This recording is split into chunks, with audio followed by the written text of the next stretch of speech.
8 de João, capítulo 8 de João aí, tá? Capítulo 8 de João vai falar sobre a mulher adúltera, né? E o nosso tema de hoje é 100 pedras nas mãos. 100 pedras nas mãos. Depois a gente vai entender isso daí, tá? Bom, vamos lá. Capítulo 8 então de João, capítulo 8, tá bom? Capítulo 8. Diz assim: Jesus, entretanto, foi para o Monte das Oliveiras. E, verso 2: de madrugada, voltou novamente para o templo, e todo o povo ia ter com ele, e assentado os ensinava. Como era normal, era muito comum naquela época, os mestres, né, eles se assentavam, né, ficavam sentados, e aí o pessoal estava ali, e o pessoal geralmente muito reverente, né, ouvia o mestre falar, o rabi falar, né? E Jesus era considerado, né, um mestre, né, um rabi, e ele estava ali no templo, ensinando, falando às pessoas e tal, né? Como ele costumou fazer, certo? Bom, mas aí no verso 3 diz assim: os escribas e fariseus trouxeram à sua presença uma mulher surpreendida em adultério, e fazendo-a ficar de pé no meio de todos. Olha bem, esses escribas aí, fariseus, eles eram os religiosos que comandavam a massa, né? Digamos assim, de judeus.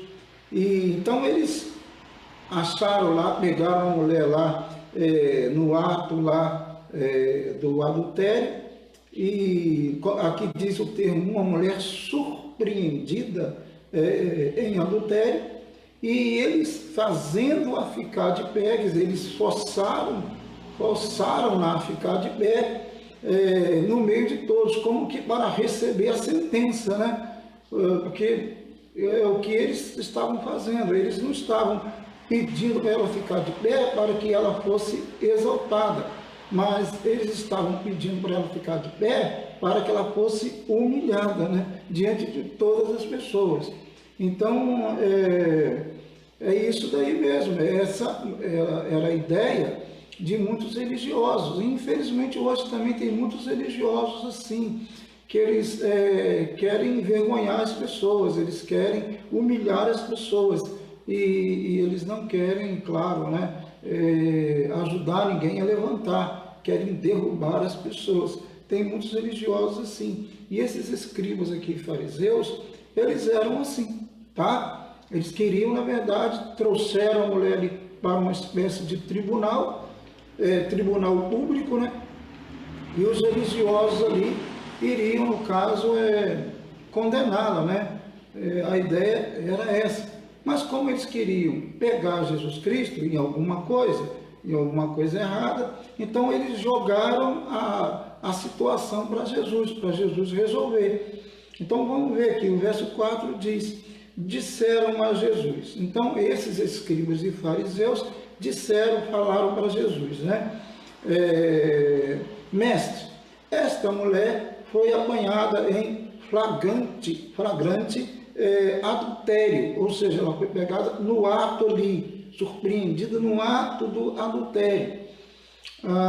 Não sei o que eles fizeram para fazer isso, se o texto não dá detalhes, se eles investigaram o caso e aí descobriram, ou se o marido lá, no momento lá, sei lá, conseguiu armar para conseguir pegar a mulher lá no ato do adultério. Eu sei que conseguiram pegar a mulher lá, né, no ato do adultério, né, flagrante mesmo, né, chegou ali mesmo, estava acontecendo o ato ali, o adultério, né. Então, ela não tinha como dizer que não era verdade, não tinha como falar que o pessoal estava inventando, nada disso, porque ela foi realmente na hora que ela estava fazendo, lamentavelmente, que ela estava, claro, traindo, né, o seu esposo,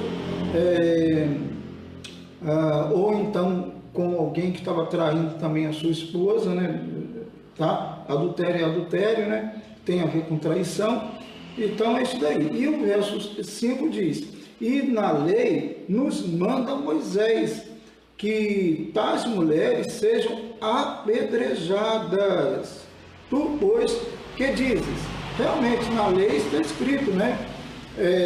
Lá, Deuteronômio, por exemplo, está escrito isso, né? Tem essa lei de que a mulher deveria ser apedrejada, né? Até morrer. Isso aí, Deuteronômio 17, 7, né? Fala isso. Então, a mulher ali, pela lei de Moisés, ela deveria ser executada ali, receber a pena de morte ali, porque ela cometera tal pecado, né? E eles estavam, parece aqui, dispostos a fazer mesmo.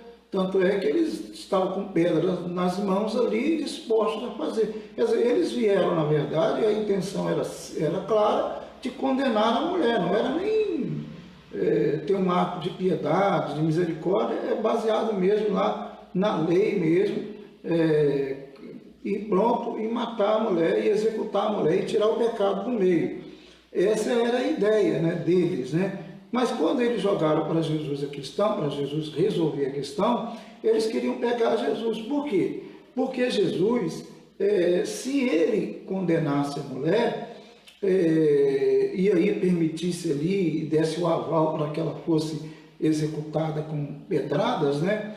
Ele naturalmente estaria indo contra a lei dos romanos, porque só os romanos poderiam aplicar a pena de morte.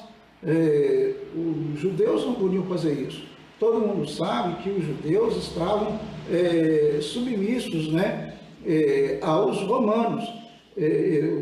Os judeus em todo o império, né, e ali no caso em Israel, era tudo dominado pelo Império Romano, né? Eles eram dominados, então não tinha a lei deles, nesse caso para execução, matar alguém, eles não podiam fazer, eles poderiam fazer o que fizeram com Jesus, conduzir Jesus a um processo, levá-lo ao Sinédrio, do Sinédrio a Pilatos, como fizeram com Jesus. Jesus foi executado através, claro, ele foi conduzido pelos religiosos judeus, mas executado pelo Império Romano, pelas autoridades do Império Romano, né?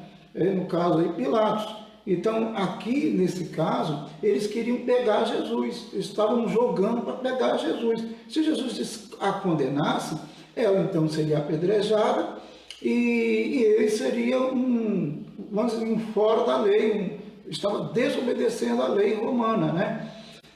Então, eles queriam isso. Mas também, por outro lado, se ele dissesse que ela a livrasse totalmente ali da situação, poderia se dizer que ele estava sendo, que ele estava apoiando o pecado, né? Concordando com o pecado daquela mulher. Então, olha a situação de Jesus. Então, é uma situação que ele teria que sair ali bem legal da situação, sem, claro, né, ficar mal em nenhum momento. Então, ele sabiamente diz aqui, né, lá no verso agora 6, né, 5, né, diz assim: e na lei nos mandou Moisés que tais mulheres, já li, sejam apedrejadas. Tu, pois, que diz? Aí Jesus vai responder o verso 6. Isso diziam eles, tentando, tá vendo? O texto diz bem claramente que eles estavam tentando Jesus, eles estavam querendo pegar Jesus aqui numa situação para poder, claro, né, condená-lo, né? E aí ele diz assim, tentando para terem de que o acusar. Mas Jesus, inclinando-se, escrevia na terra com o dedo. Olha bem, tá? Jesus, na sua infinita sabedoria, não entrou na deles, não disse que a mulher devia morrer ou não, tá? Ele inclinou-se, né? Inclinou e começou a escrever lá. O pessoal fica tentando adivinhar o que Jesus escreveu. Tem até manuscritos aí apócrifos que tentam adivinhar o que Jesus escreveu, mas ninguém sabe o que Jesus escreveu. Simplesmente ele estava ali, né, escrevendo algo e inclinou e pronto, né, e deixou a questão, tá? Mas aí o verso 7 diz: como insistissem, como eles estavam insistindo, como insistissem na pergunta, Jesus se levantou e lhe disse: aquele que dentre vós estiver sem pecado, seja o primeiro que lhe atire a pedra. Pronto, acabou o problema, né? Jesus, ele inclinou, estava escrevendo, eles insistiram para que Jesus desse uma resposta. Claro, eles queriam pegar Jesus em alguma coisa ali para acusá-lo. Mas aí ele fez ele fez uma colocação, né? Aquele que dentre vós estiver sem pecado, seja o primeiro, começa a tirar pedra aí, tá? E aí, o verso 8 diz: e tornando a inclinar-se, continuou a escrever no chão, entendeu? Ele continuou a escrever no chão lá, né? Não se sabe o que ele escrevia, com o dedo dele, escrevendo alguma coisa no chão lá, tá? Alguns ficam falando que Jesus estava escrevendo ali os pecados de todos eles, daquele pessoal ali, mas ninguém sabe o que ele estava escrevendo. Ele continuou, inclinou novamente e continuou escrevendo. Aí no verso 9 diz, né, mas ouvindo eles esta resposta,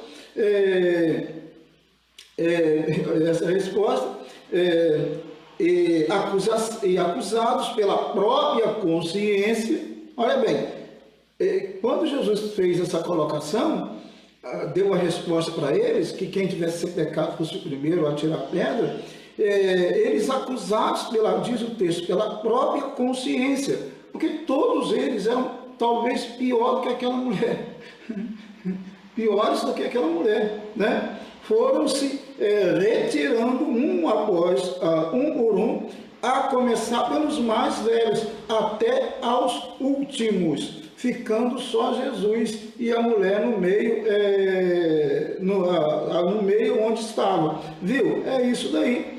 Aí as pessoas sugerem que eles estavam, né? Sugerem isso, né? Que eles estavam com pedras e aquela coisa toda, né? As pessoas sugerem essas coisas todas, né? A questão que pode ser, sim, né? Mas a questão é que eles eram os maiores pecadores ali. Essa mulher ela foi salva porque os seus acusadores eram piores, talvez, do que ela. No mínimo, os seus acusadores tinham também os seus pecados, né? Claro, lógico, né? E talvez, dentre aqueles acusadores ali, tinha gente que tinha até, talvez, essas são possibilidades apenas, né? Até tido relações sexuais com essa mulher adúltera. Tudo é possível, porque eles foram acusados pelas suas próprias, o quê? Consciência. Bom, como naquela época as pessoas usavam pedras para, claro, né? Se a lei mandava apedrejar, todo mundo pegava uma pedra, ou pelo menos os de destaque ali, e começavam a apedrejar. Existem escritos que para apedrejar alguém, a pessoa ficava em determinada posição, às vezes ele era lançado de um barranco, e ali as pessoas jogavam pedra até a pessoa morrer. As pessoas falam isso, existem escritos que falam essas coisas aí. Então, de qualquer maneira, se eles estavam ali de posse de pedras, né, se eles estavam, essas pedras foram todas jogadas ao chão, né, porque não tinha. Porque Jesus faz a colocação de Jesus, a colocação de Jesus aqui no verso 7 é que dá a entender que havia pedras, logicamente, né? Aqueles que dentre vós estivessem em pecado, seja o primeiro que lhe atire a pedra. Então, por isso que as pessoas deduzem que os seus acusadores já estavam de posse de pedra nas mãos, porque é bem lógico isso, né? A questão é que todos eles estavam em condições pecaminosas e não tinham condição de acusar aquela mulher. Hoje não é muito diferente não, infelizmente. né? A gente tem muita gente aí que quer ficar observando o pecado do outro, o erro do outro, e não olha os seus próprios pecados. E às vezes está pior do que o outro, fica olhando o pecado do outro, né? Infelizmente acontece isso, é lamentável, tá? Deus abençoe aí, irmão Juninho Rangel, Deus abençoe, né? Sônia Beliene, Deus abençoe, irmã Sandra Lindorf, lá de Rio das Ostras, se eu não me engano, foi minha ovelha em Macaé, Sandra Lindorf, né? Deus abençoe, irmã Sandra. Sebastião aí Melo, César Melo, né? Deus abençoe. É isso daí. Então, queridos, a gente tem que ter muito cuidado com isso, muito cuidado, né? Acusarmos pessoas, a gente não veio para acusar ninguém. Olha o que Jesus, para terminar aqui, olha o que ele diz. Olha bem, foram-se retirando um após um, a começar pelos mais velhos até os últimos. Quer dizer, eles foram se retirando e ficando só Jesus e a mulher no meio onde estava só Jesus ali com ela ali, todo mundo foi embora. Verso 10 diz assim: erguendo-se Jesus e não vendo a ninguém mais além da mulher, perguntou-lhe: mulher, onde estão aqueles teus acusadores? Cadê os teus acusadores? Ninguém te condenou? Ninguém, Jesus pergunta, ninguém te condenou? Parece até irônico isso, né? Aquele pessoal todo reunido ali e ninguém condenou a mulher, porque quando ele falou assim, quem aí não tem pecado, atire a primeira pedra. Todo mundo, né, não tinha condições de fazer, não tinha condições morais de fazer aquilo ali, tá? De acusar ninguém, tá? De atirar pedra em ninguém. Então respondeu ela, ninguém, Senhor. Então ela respondeu para Jesus Cristo, olha, ninguém, Senhor, todo mundo foi embora e tal. Então lhe disse Jesus, nem eu tampouco te condeno. Olha bem, porque ele não veio para condenar, nem eu tampouco te condeno. Mas aí ele faz uma observação, e aí é que está a grande questão, tá? Vai e não peques mais, não cometa mais adultério. É isso que ele falou, vai e não peques mais, tá? Ele não dá licença para ninguém pecar. Se alguém se arrepende, ele perdoa os pecados, porque ele não veio para acusar, tá? Ele veio para salvar, para libertar o homem. E aquele que realmente confessa os seus pecados a Jesus Cristo, seja qual for o pecado, ele é perdoado, desde que faça isso com sinceridade. É isso daí. E a gente não tem que ir de encontro a ninguém com pedra nas mãos. A lição aqui, uma das lições desse texto, é que eu não tenho que acusar ninguém, eu não tenho que pegar pedra para tirar em ninguém, como se eu não tivesse pecado, tá? Eu tenho que olhar, ó o dedo, primeiro para mim, tá? E ver minha vida, como ela está, tá? E eu não posso acusar ninguém vem aqui para acusar ninguém. Infelizmente tem muitos que gostam de apontar o dedo para o outro, né? Lamentavelmente tem muitas pessoas que gostam de apontar o dedo, atirar pedra, quando na verdade, infelizmente, né, está pior do que aquele que ele está reparando os erros, tá? Está olhando o erro do outro quando ele mesmo está em situação deplorável. Foi isso que fez com que esses religiosos aqui, escribas e fariseus, fossem repreendidos por Jesus Cristo. A hipocrisia deles, a imoralidade deles, tá? É isso daí. Por isso que essa mulher não foi apedrejada, por causa da imoralidade deles, né? Claro, a misericórdia de Jesus estava ali, a sabedoria dele e o amor dele para perdoar ali e para, claro, não condenar a mulher. Mas ele disse, vai, não peques mais, tá? Bom, Devocional 84, vou ler aqui o textozinho que eu sempre escrevo, vai lá. Devocional 84, sem pedras nas mãos. Ninguém tem o direito de jogar pedras naqueles que pecam. Tá? Porque todo homem está potencialmente inclinado a pecar. Todo homem está potencialmente inclinado a pecar. Não tem ninguém, né? Ninguém. O grande problema é que se não somos capazes de ver esta potencialidade em nós mesmos, já estamos pecando. Se eu não reconheço que eu peco e posso pecar, eu já estou pecando. É lógico, porque todos nós, toda a humanidade, né, nasceu, né, lamentavelmente, depois de Adão, né, lógico, do pecado de Adão, da queda de Adão, toda a humanidade e todos os que nascem, né, digamos assim, nascem, claro, inclinados ao pecado, né? É isso mesmo, né? Por isso, o conselho para errar menos é reconhecer a potencialidade para pecar que temos. Ou seja, a gente tem que reconhecer que a gente tem um potencial para isso, né? E aí, continuo dizendo, humilhando-nos aos pés de Cristo, confessando sempre a Ele os nossos erros, nossas fraquezas, sempre fazendo isso. É preciso desejar, sinceramente, e orar com toda honestidade, tá? Com toda honestidade. Senhor, eu não quero pecar mais. É o que Jesus disse para aquela mulher: vai e não peques mais, né? Então eu tenho que orar com toda humildade, confessar os meus pecados, dizer: eu não quero pecar mais, tá? O fato de supostamente acharmos que não pecamos não nos dá o direito de jogar pedras nas pessoas. Claro que não. Quando as tais erram na vida, não é porque eu acho que eu não tenho pecado que eu tenho que jogar pedra em ninguém. Isso é loucura, né? Na verdade, eu tenho pecado. Mas mesmo se eu achasse que, suponhamos que eu acho que eu sou um santinho, né? Ou um santo, né? Que eu não tenho pecado, aí eu vou tirar pedra. Não devo tirar pedra em ninguém. Deus não nos deu o direito de fazer isso, tá? Ele deu o direito de a gente orar, amar as pessoas.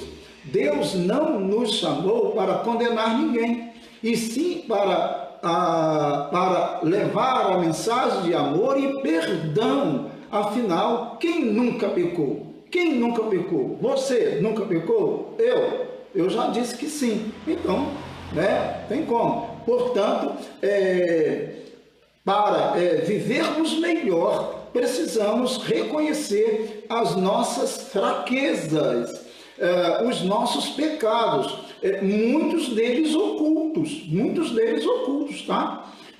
E confessá-los diante do Criador, tá? Deus nos honrará e assim poderemos ajudar humildemente, sem pedras nas mãos do próximo, tá? Se eu confessar o meu pecado, e viver uma vida na presença de Deus, então eu vou poder ajudar o outro com humildade. Eu vou ajudar o outro, eu não vou jogar pedra no outro, eu vou ajudar o outro para que o outro saia do pecado também e encontre Jesus Cristo e os seus pecados sejam perdoados. É isso daí, sem pedras nas mãos, tá bom? Sem pedras nas mãos, em nome de Jesus, tá certo? A gente deve viver assim. Deus abençoe sua vida, seu coração, em nome de Jesus. Se essa mensagem abençoou sua vida, seu coração, e se você acha que deve compartilhar, você pode compartilhar à vontade. Vai ficar na página, compartilhe à vontade esta mensagem para abençoar outras pessoas também. Depois também eu vou colocar o meu canal aí no YouTube, e aqueles que não se inscreveram, se inscrevam, tá? Em nome de Cristo. Vamos orar? Agradecer a Deus por esse dia. Deus, muito obrigado por mais um dia. Quero te agradecer e te pedir que tu nos abençoe. Repreenda todo o mal sobre as nossas vidas. Proteja-nos desse vírus, desse mal que está sobre a terra, sobre o Brasil. Proteja cada um, cada família, cada casal, neste momento, em nome de Jesus Cristo. Tu és poderoso, Tu és maravilhoso, nós te glorificamos, nós te exaltamos, Senhor. Abençoe o nosso Brasil, abençoe as autoridades desta nação, Senhor. Toma os nossos governantes em Tuas mãos, abençoa-os em nome de Cristo. Estenda a Tua mão, ó Deus, para orientá-los, ó Deus, para que eles tenham prudência nesse tempo, bom senso nesse tempo, equilíbrio nesse tempo de crise. Em nome de Jesus, abençoe todos aqueles que trabalham nos hospitais e todos os locais, ó Deus, onde realmente tem que enfrentar ali no fronte da batalha, para tentar ajudar pessoas a serem curadas deste mal. Abençoe, ó Deus, cure as pessoas, liberte as pessoas, em nome de Jesus. Muito obrigado por tudo. Tu és maravilhoso, Tu és bondoso, sou grato a Ti por tudo, em nome de Cristo. Amém e amém. Meu amado, minha amada, Deus abençoe sua vida em nome de Jesus. Se Deus quiser, amanhã, 7 da manhã, estaremos aqui, tá bom? Um grande abraço. Bom dia para todo mundo aí, em nome de Cristo. Amém? Fique com Deus.